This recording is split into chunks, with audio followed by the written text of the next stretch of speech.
नमस्कार, मी रश्मी. शंखनाद न्यूज चॅनलच्या बातमीपत्रात आपलं स्वागत आहे. एचसीजी कॅन्सर सेंटर नागपूर येथील हेमेटोलॉजी आणि स्टेम सेल प्रत्यारोपण विभागाने फॅन्कोनी नावाच्या दुर्मिळ बोन मॅरो फेल्युअर सिंड्रोमने ग्रस्त असलेल्या 6 वर्षाच्या मुलावर मध्य भारतातील पहिले अर्ध जुळणारे ॲलोजेनिक भावंड स्टेम सेल प्रत्यारोपण साध्य केलं आहे.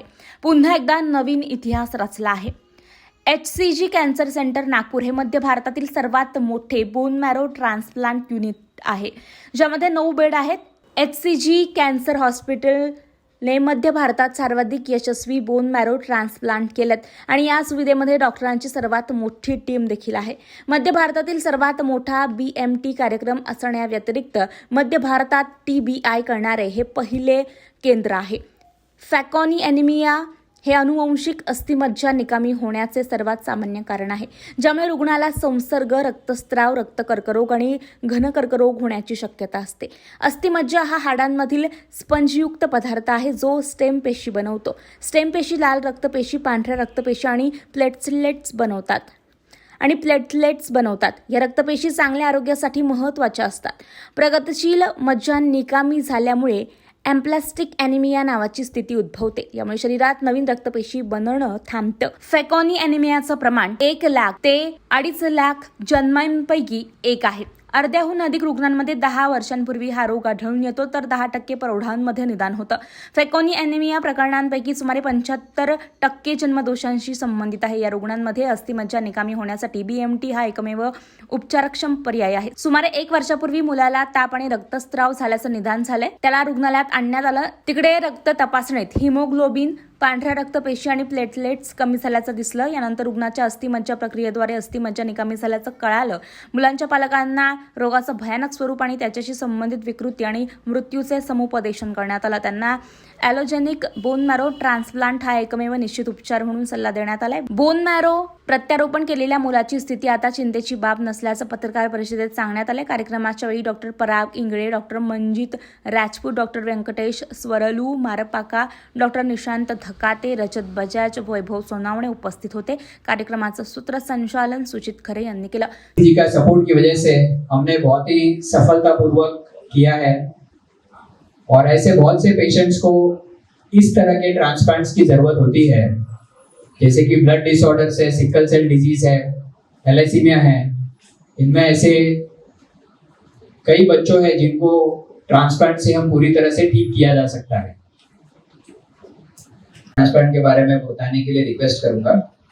रजत बजाज है. मैं भी कंसल्टेंट हेमेटोलॉजिस्ट और बोन मैरो ट्रांसप्लांट फिजिशियन के रूप में इस एचसीजी कैंसर सेंटर में कार्यरत हूँ.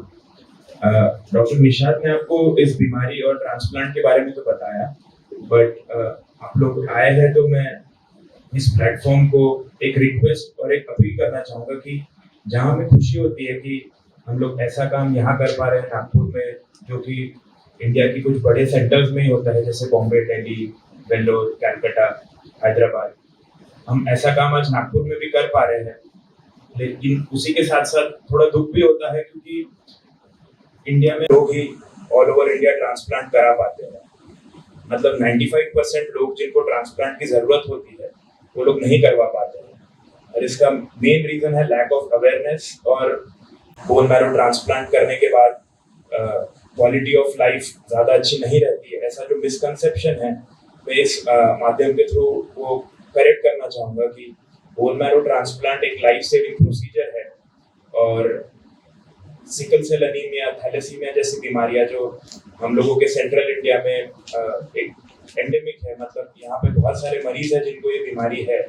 तो मैं उनसे अपील करना चाहूँगा कि आप अपने फिजिशियन से या अपने करीबी ब्लड डॉक्टर से आप मिलिए, और HLA टाइपिंग जो कि बोन मैरो ट्रांसप्लांट का सबसे पहला स्टेप होता है, जिससे हमको एक डोनर पता चलता है, आप वो टेस्ट करवाइए. और बोन मैरो ट्रांसप्लांट का कंसिडर एटलीस्ट करना चाहिए, क्योंकि इनको sickle cell anaemia, thalassemia, blood cancers के पेशेंट को लाइफ लॉन्ग ब्लड चढ़ाने की जरूरत होती है अगर ठीक तरीके से इलाज ना हो तो. तो मेरा ये अपील रहेगा कि आप अपने ब्लड डॉक्टर से या अपने करीबी फिजिशियन से मिलिए और HLA टाइपिंग जो कि एक ब्लड टेस्ट होता है या आपके मुंह से स्वैब लिया जाता है वो टेस्ट करने के लिए वो करवाइए। थैंक यू डॉक्टर रजत। पहले तो आप दोनों को बहुत बहुत शुभकामनाएं कि आपके सुपरविजन में ये प्रोसीजर हो सका।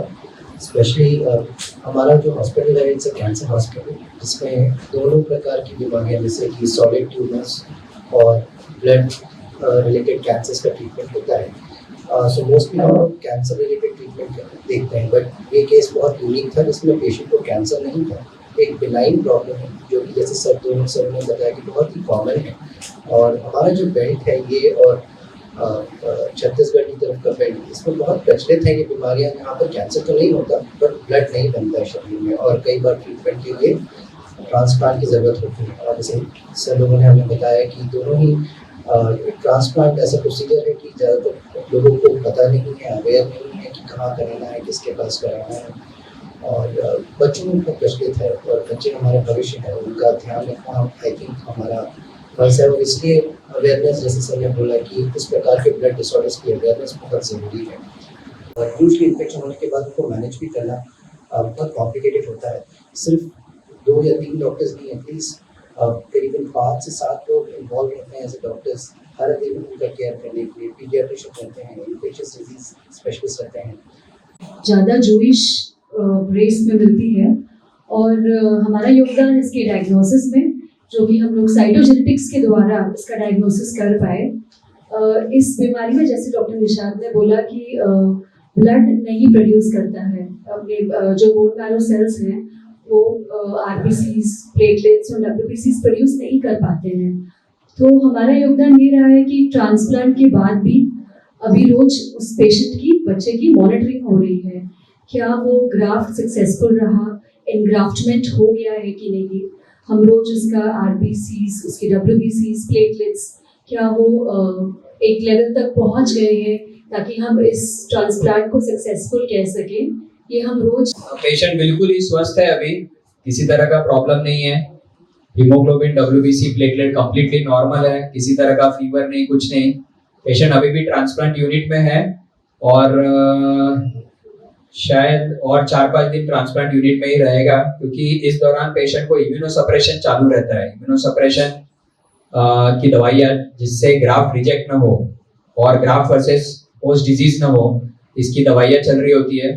धीरे धीरे हम सब आईवी को ओरल टैबलेट्स में कन्वर्ट कर देते हैं और फिर पेशेंट को डिस्चार्ज करते हैं, इम्यूनोसप्रेशन पे रखते हैं और पेशेंट को हाइजीनिक प्रिकॉशंस, इन्फेक्शन ना हो इसलिए जाने से मना करते हैं। रॉ फूड अवॉइड करने बोलते हैं। पेशेंट की कंटिन्यूस ब्लड मॉनिटरिंग होती है।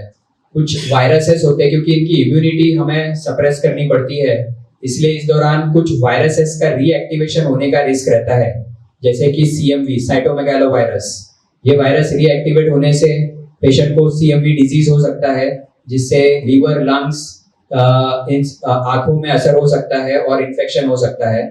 इन सब के लिए हम लोग रेगुलरली मॉनिटरिंग करते हैं और अगर रीएक्टिवेशन होता है तो इसकी दवाइयाँ दी जाती है ताकि वो वायरसेस, इन्फेक्शंस, फंगल इन्फेक्शंस ये सब कंट्रोल में रहे। ये हमारा BMT यूनिट है। It's the largest bone marrow transplant unit in central India. It's a 9-bedded unit, completely equipped with all the latest and highest technology and infrastructure. It is equipped with positive pressure ventilation and HEPA filters. ये इसकी 4-door entry होती है, इसकी multiple entries होती है। और ये जो बॉक्स दिख रहा है यहाँ पे, it's a UV pass box. ये UV पास बॉक्स से खाना अंदर आता है, मेडिसिन अंदर आती है और दूसरी साइड से सिस्टम उसको कलेक्ट करती है। सो ये UV लाइट रहती है इसमें।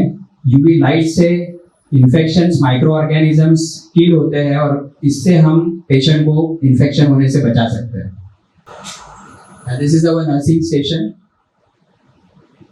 यहाँ पे सबसे पहले हम लोग अंदर जाने के बाद ये जो बेसिन दिख रहा है यहाँ पे हैंड वॉशिंग होती है पूरी कंप्लीटली। इसमें स्पेशल डिसइंफेक्टेंट्स हम लोग ये करते हैं. This is the child playing area. जब पेशेंट न्यूट्रोपेनिक नहीं रहता है, मतलब एनग्राफ्ट हो जाता है, जैसे हमारा पेशेंट अभी एनग्राफ्ट हो चुका है, तो पेशेंट यूनिट मतलब रूम के कमरे से बाहर आके वो चाइल्ड पेयरिंग एरिया में he can play, because physical activity बहुत जरूरी है. 15-20 दिन हम लोग उनको अंदर ही रखते हैं. फिजिकल एक्टिविटी कुछ नहीं होती है, पेशेंट बेड पे ही बैठा रहता है. ये एंटी रूम है. एंटी रूम का एक अलग फंक्शन है. सी लेटेस्ट इंफ्रास्ट्रक्चर एंटी रूम से जो अंदर का रूम जो हमने दिखाया नहीं है, बट पेशेंट अंदर है. इस रूम के अंदर पेशेंट है. ये this is a positive pressure room. मतलब यहाँ पे हेपा फिल्टर्स लगे हुए रहते हैं. You can see the patient also. So इसमें हेपा फिल्टर्स लगे हुए रहते हैं. तो हेपा फिल्टर्स का काम है कि 99.9% इन्फेक्शंस को प्रिवेंट करना और माइक्रो ऑर्गेनिजम्स को और फंगल स्पोर्स जो होते हैं. सो न्यूट्रोपेनिक पेशेंट में फंगल इन्फेक्शंस होने की बहुत हाई रिस्क रहती है. तो फंगल स्पोर्स को बेसिकली ये HEPA filter, high efficiency particulate filter, ये फिल्टर करता है. इसके साथ साथ वहाँ पे पॉजिटिव प्रेशर वेंटिलेशन रहता है. मी doctor Rajat Bajaj, consultant haematologist and bone marrow मराठीत ना मी doctor Rajat Bajaj, consultant haematologist and bone marrow transplant physician म्हणून कार्यरत आहे HCG कॅन्सर सेंटरला. आजचा दिवस आमच्यासाठी खूप महत्त्वाचा आणि गर्वाचा आहे, कारण आम्ही एक 6 वर्षीय मुलांचा बोन मॅरो ट्रान्सप्लांट किंवा बोन मॅरो प्रत्यारोपण केलं आहे. त्याच्या बहिणीने त्याला स्टेम सेल्स दिले आहेत. त्याला एक दुर्मिळ आजार होता. आजाराचं नाव फॅन्कोनीज अनिमिया. त्याच्यासाठी आम्ही सक्सेसफुली सेंट्रल इंडियामध्ये किंवा मध्य भारतात पहिला हॅप्लो आयडेंटिकल किंवा half match bone marrow transplant केला आहे. याबद्दल आम्हाला खूप गर्व आहे आणि आम्ही सर्वांना विनंती करतो की कोणालाही सिकल सेल अनिमिया, थॅलेसिमिया किंवा कुठलाही ब्लड रिलेटेड आजार असो, तर बोन मॅरो ट्रान्सप्लांट हा एक पूर्णपणे क्युरेबल प्रोसिजर किंवा प्रक्रिया आहे. आता तो मुलगा एकदम बरोबर आहे आणि 2-3 दिवसात आम्ही त्यांना डिस्चार्ज करणार आहे. पण त्यांना इम्युनिटी थोडी कमी असून आम्ही आता त्याला ठेवलं आहे वॉर्डमध्ये, पण 2-3 दिवसात आम्ही त्याला डिस्चार्ज करण्याचा प्रयत्न करणार आहे. यासाठी साधारणपणे किती खर्च येतो? साधारणतः bone marrow transplant match related donor पासून केलं तर 8 ते 10 लाख पर्यंत खर्च येऊ शकतो. पण समजा हाफ मॅच ट्रान्सप्लांट असेल तर त्याला खर्च थोडा वाढून जातो. 10 ते 12 लाख पर्यंत खर्च येतो या प्रोसिजरला. आतापर्यंत आमच्याकडे 4 किंवा 5 पेशंट आलेले आहेत फॅन्कोनीज अनिमियाचे, परंतु लॅक ऑफ डोनर किंवा लॅक ऑफ अवेअरनेसमुळे त्यांचं ट्रान्सप्लांट झालेलं नाही आहे आतापर्यंत. हा आमच्या सेंटरमध्ये किंवा सेंट्रल इंडियामध्ये हा पहिला फॅन्कोनी अनिमियाचा हाफ मॅच ट्रान्सप्लांट झाला आहे. सर, तुम्ही काय सांगाल आजच्या प्रेस कॉन्फरन्स बद्दल? हो, आजची प्रेस कॉन्फरन्स ही खूप महत्त्वपूर्णची आहे. पूर्ण आपल्यासाठी खूप गर्वाची गोष्ट आहे की आपण एक खूपच युनिक ट्रीटमेंट केलेलं आहे. Half matched bone marrow transplant हे जगात फक्त काही ठिकाणीच होतं आणि आतापर्यंत सेंट्रल भारतात हे झालेलं नव्हतं. हे पहिलं ट्रान्सप्लांट आहे जे आपण यशस्वी पूर्ण केलेलं आहे. बोन मॅरो ट्रान्सप्लांटमध्ये खर्च जास्त येतो. हा पेशंट WCL कोल इंडिया लिमिटेड कॉर्पोरेशनचा पेशंट आहे. त्याचे आईवडील कोल इंडियासाठी काम करतात, म्हणून त्याचा हा पूर्ण खर्च कोल इंडियाकडून झालेला आहे. त्यांनी यासाठी लवकरात लवकर आपल्याला अप्रुव्हल दिला आणि त्याचा खर्च जो आहे जवळपास 10 ते 15 लाख रुपये लागतात. ते या कोल इंडियाच्या मार्फत हा खर्च करण्यात आला आहे आणि त्यामुळे याचं ट्रान्सप्लांटच्या ह्याच्यात काहीही कमतरता आली नाही आहे. तर हे होतं आजचं बातमीपत्र. पुन्हा भेटूयात पुढील बातमीपत्रात. नमस्कार.